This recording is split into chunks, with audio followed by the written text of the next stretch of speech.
organizatorji, spoštovani vsi zbrani, lepo pozdravljeni. Več kot primeren čas je danes oziroma v tem jesenskem obdobju, da se pogovorimo tudi o tem predlogu Fit for 55, ki pa ni edini. Moram reči, da je poleg tega predloga, ki seveda zajema bolj evropske politike oziroma politiko in cilje, ambiciozne cilje, ki so jih premierji sprejeli konec lanskega leta, da so še poleg tega seveda globalna pogajanja. COP26, ki bo v prvi polovici novembra letos, bo izredno pomemben mednarodni globalni dogodek, kjer bomo lahko ugotovili, ali se globalno zavedamo oziroma ali so voditelji zlasti velesil na globalni ravni že dovolj prišli do spoznanja, da moramo ukrepati in da moramo ukrepati takoj.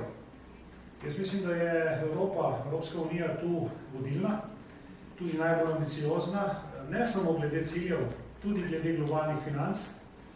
Ne samo povem, da je zelo pomemben na področje, ki bo v Glasgowu odprto to financiranje zlasti držav v razvoju in Evropska unija prispeva približno 1/3 sredstev cilja, to je 100 milijard letno, že danes.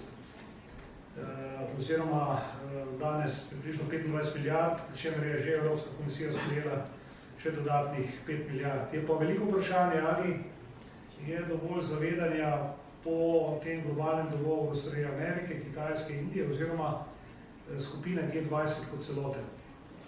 Skupina G20 namreč ustvarja 80% vseh emisij in torej lahko se raztrgamo v Evropi za Fit for 55 in za podobnimi, lahko še ambicioznejšimi načrti, če ne bo tega globalnega dogovora oziroma globalne akcije, potem je vse skupaj, verjemite mi, premalo, veliko premalo. Ne rečem, da ni vsaj nekaj, ampak veliko premalo.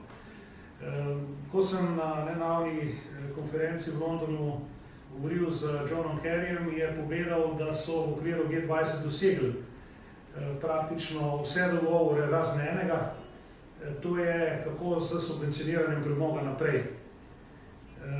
Namreč nekatere države še danes subvencionirajo premog za pridobivanje električne energije in... Good morning, how are you? Can you hear me? Slišimo. Mislim, da ni glih primernem trenutku. Torej, kaj želim povedati? Želim povedati, da je seveda paket pripravljeni na 55, seveda en pomembna smer Evropske unije, kako doseči zaveze pariškega dogovora. Seveda ni pa to niti približno dovolj, da naslovimo in rešimo problem, ki je pred nami. Zdaj, jaz seveda, drugo, kar želim povedati, je to, da seveda razumem nevladni sektor in tudi vse te, ki gledate pač na problem zgolj skozi eno prizmo, to je prizmo, kako razbremeniti planet nadaljnjega onesnaževanja z ogljikovim dioksidom in ostalega. Seveda morajo imeti pa vlade in tudi komisija, Evropska komisija, pred očmi tudi druge vidike. Enega se tudi vi naslovili, to je pravičnost, da mora biti to pravičen prehod. Drugo je pa seveda, da ne sme, da ga mora prepoznati evropsko gospodarstvo kot priložnost, ne pa kot dodatno breme za doseganje konkurenčnosti. To se pravi, kako bo se ukomponirala ta politika, tudi vse ostale strukture, ki so pomembne za delovanje Evropske unije, je tudi pomembno. In žal je seveda tu potrebno določeno prilagajanje, ki pa seveda terja svoj čas. Tako da seveda, ko gledamo na vse te ukrepe, moramo imeti tudi te širše vidike pred seboj in zato se to že tudi odslikuje v prvih odzivih na ta predlog. Slovenija, kot veste, predseduje Svetu Evropske unije in takoj, ko je prišel, pravzaprav smo prilagodili prvi neformalni svet Evropske unije v Ljubljani, ki je bil na Brdu tam okrog sredine julija, objavi Fit for 55 paketa strani komisije in komisar je tudi predstavil, komisar Franz Timmermans oziroma podpredsednik Evropske komisije Franz Timmermans je predstavil ta paket in prejšnji teden v Luksemburgu, ko smo imeli formalni svet ministrov za okolje, smo tudi že dobili prve politične odzive držav članic na predlagan paket. Tako da ta slovenska vloga je seveda koordinirati ta stališča, odpirati to diskusijo, jo spodbujati. Zdaj smo začeli tudi že aktivno na formacijah samega sveta diskutirati o teh vprašanjih in moram reči, da bo trdo delo pred nami.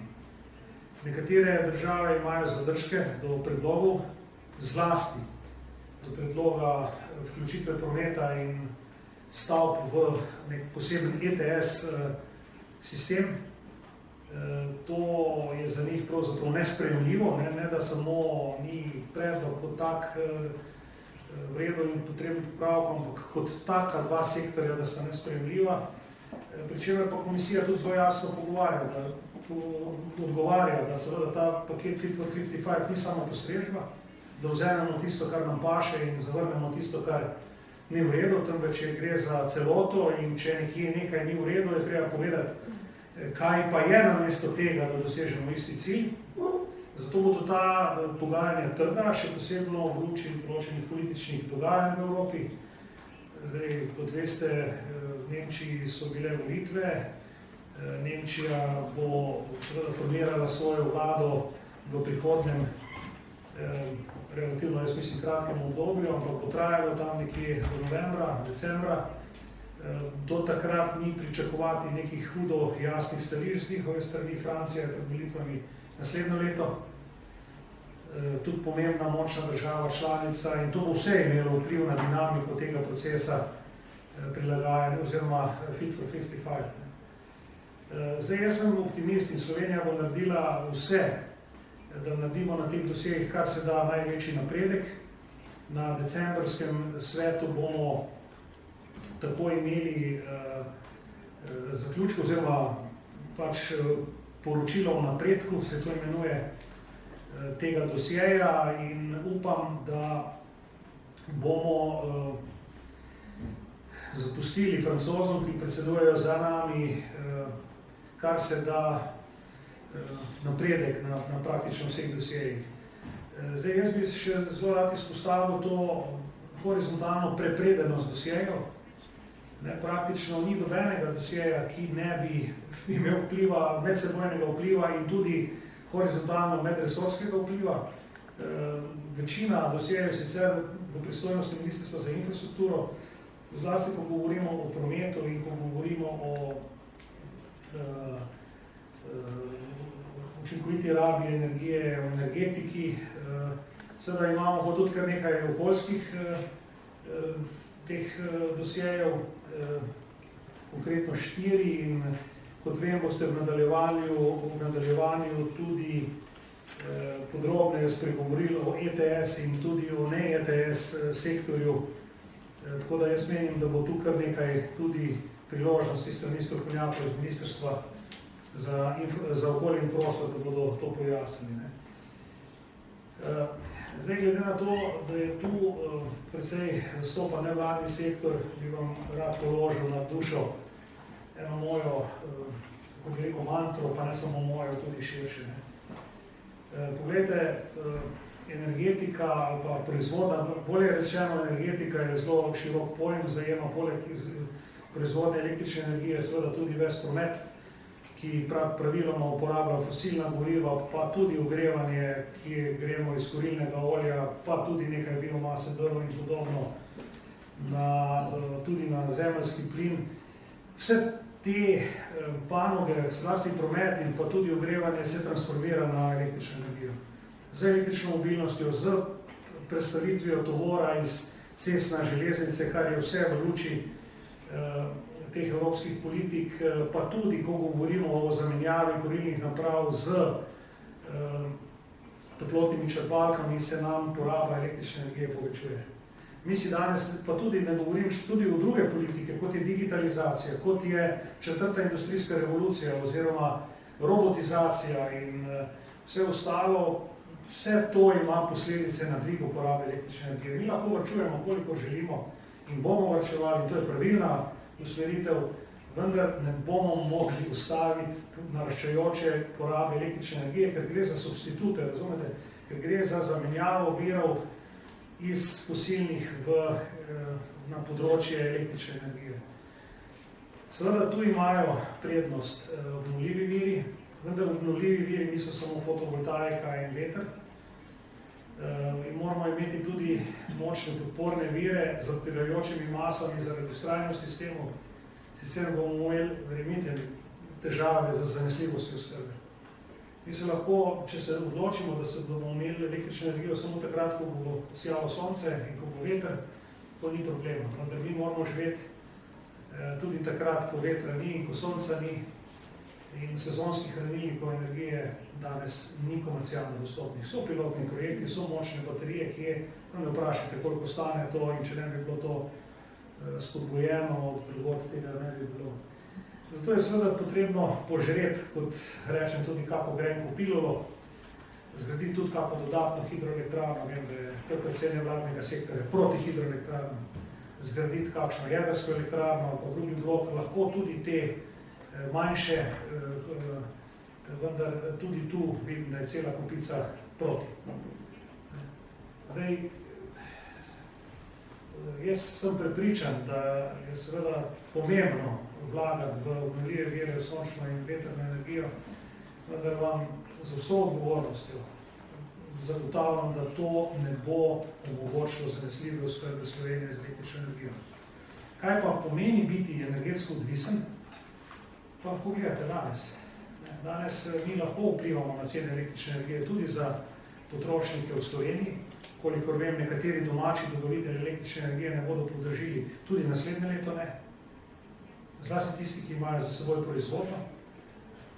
Vidite pa, kaj pomeni, če si odvisen, ko govorimo o zemeljskem plinu in ko govorimo o ostalih energentih. Takrat pa pade in se povečuje tudi ta solidarnost in potem države sili v razne ukrepe, ki jih je med drugim tudi predlagala komisija včeraj, to se pravi v subvencioniranje najrazljivejših. In to, jaz mislim, da je legitimen ukrep, ampak po moji oceni je samozadostnost pri oskrbi in zanesljivost oskrbe prav tako pomembna kot trajnostni vidik te oskrbe z električno energijo. Zato je seveda to potrebno imeti v luči tudi naših vseh aktivnosti. In lahko vam samo povem, da je bila recimo odločitev o gradnji hidroelektrarn na Spodnji Savi sprejeta leta 2000 v parlamentu z posebnim zakonom. Danes smo leta 2021, pa projekt še ni zaključen. Projekt pa ni zaključen zaradi tega, ker ena nevladna organizacija vlaga znova in znova pritožbe in tožbe na vse žive možne nivoje. In pri pregovorno neučinkovitem delu slovenskih sodišč vsaka stvar traja 2 leti, da se odloči, in potem se iščejo pike in vejce in na koncu dneva se ščiti pajka v kotu dnevne sobe hiše, ki gori.